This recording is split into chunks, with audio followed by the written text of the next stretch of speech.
Welcome, Blissy. Thank How you are so you? much. Very good, thanks. Just out of rehearsals. Yes, Back with the band. we're going to come to that in a moment. But first of all, we've been in this documentary about Camden. What is it about Camden that has just been such a wellspring for all these amazing people, yourself among them?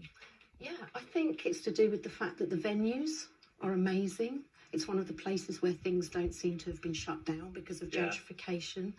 And it's attracted every style tribe, from the hippies to the goths to the punks with their Mohicans sitting on the bridge to the ravers. Everybody seems to be drawn to that kind of square mile. Yeah, there's an energy there. And perhaps there's a lock and water as well. That's really an attractive place to sit out on a summer's day and watch people go by. It gives you the sense of freedom. You can be anything that you want to be in Camden. What was it like when you started out then, Camden, that part? Quite rough, quite grim, but also exciting. I went every weekend from about the age of 14 just to people watch and to buy clothes in the market, and second-hand clothes was my big thing, actually. And then I started buying records there, and I have a long history with Camden. First place I bought my Atari computer to make music on. First place I was in a studio to record an actual record. First place I ate sushi. First place I bought my Dr. Martens boots.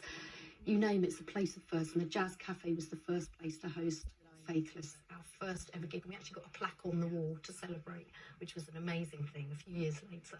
You say quite rough and quite grim, but what role does gentrification play in sort of working against, because music comes from that counterculture, subversive sort of, punk grouping, doesn't it? And if things get too posh, does that threaten it? I think so. I think there's a lot of people with an artistic bent who don't have much money. There was a big squat scene there.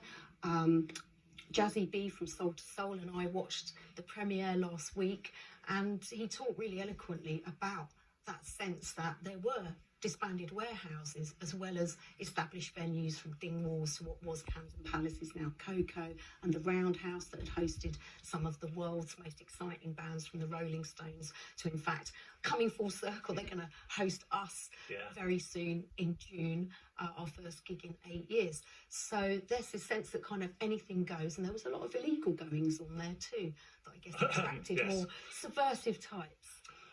You say in June you're going to be at the Roundhouse, aren't you? And you're on tour. I mean, that's wonderful for all of us who get taken back to that wonderful time in the late 90s.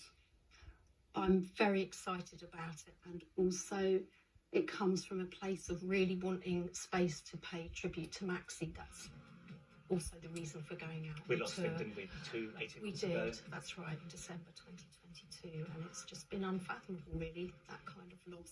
But also the music lives on, and what he contributed to the world with his lyrics, with his message.